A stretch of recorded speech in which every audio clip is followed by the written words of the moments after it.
Stephen, looking back at the weekend then, a very good result, a performance that you said has been your favourite of the season. Just looking back on that game, it probably was one of the more pleasing aspects from your point of view, wasn't it? Yeah, we've played brilliant football at times, and we've built an identity for ourselves, and the bit that was missing from the identity was the defending for your lives, and stopping goals, stopping shots, first contacts in the box, and we've done that, and if you do that more often than not, you'll win football matches. And as I say, we had a meeting with the boys during the week. They were very honest with themselves.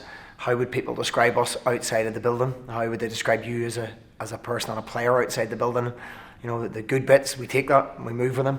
And how do you change the bits that people question? And they've gone a first step to doing that on Saturday, and that's something we must continue. Do you think sometimes a scrappy 1-0 win like that, in terms of the scoreline rather than the performance, is much needed to try and get a little bit of a monkey off the back, so to speak? Yeah, of course. Listen, when you're not winning games, confidence gets drained. They're human beings. If things aren't going well and you're making mistakes, you lose confidence. And so that was a real confidence booster. The wind, the rain, the surface, everything about the game had a cup upset writ all over it, and they showed good character, because it's I've been on the end of that. I've been on the right side of cup upsets. And everything was set up for us to fail, and it proved that they have got the character that perhaps they questioned themselves and what was missing from our performances throughout the season. And if we add that in terms of on top of our quality, then as I said after the game, we'll be okay. You just touched on it there. Your defensive display was brilliant. Block tackles coming in, a lot of bodies on the line, but most importantly, a clean sheet to add to the list.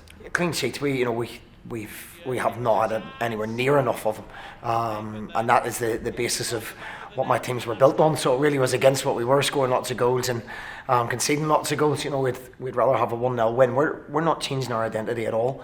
We want to pass the ball, we want to play, we want to press with an energy.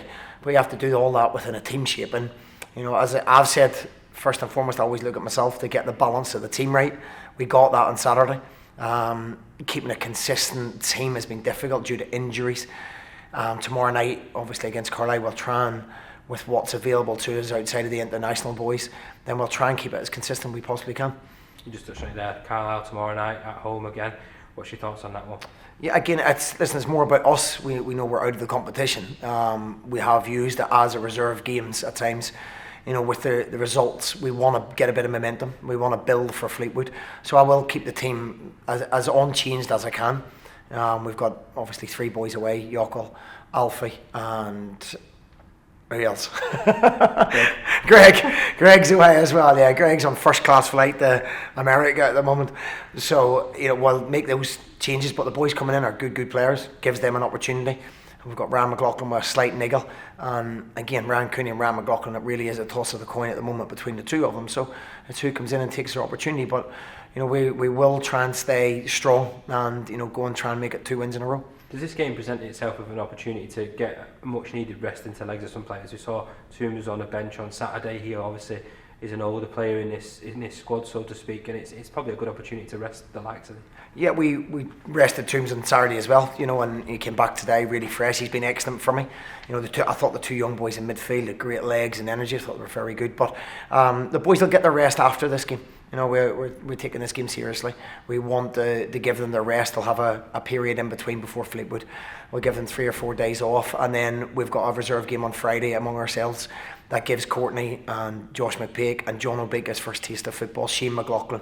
So hopefully come the following Friday, we'll have the boys that have been playing with not too big a break, and the boys that have missed out with another week's training under their belt. Could we potentially see some of the younger lads from the youth team maybe getting a call up to your squad tomorrow night? We saw you down at Warrington there for the FA Youth Cup first round game, showing an interest, and some of the lads performed superbly on that night.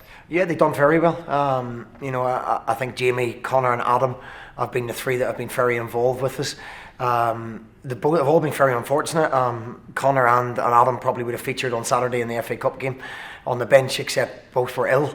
Both are still struggling from long COVID. So all 3 of them are in the squad, and potentially one of them will be on the bench. I want to go as strong as I possibly can in terms of first team players for this game, but they'll be involved, and they're boys for the future. Your opponents, Carlisle, they've not had the best of starts to life in league action.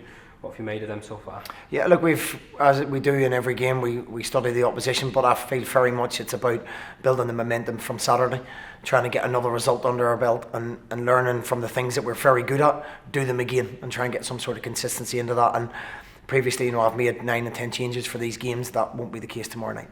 And then your opposite number, Keith Millen, is now in charge. A bit of a coup for that level, really, isn't it? A very vastly experienced manager. Yeah, Keith, he has got a lot of experience in the game.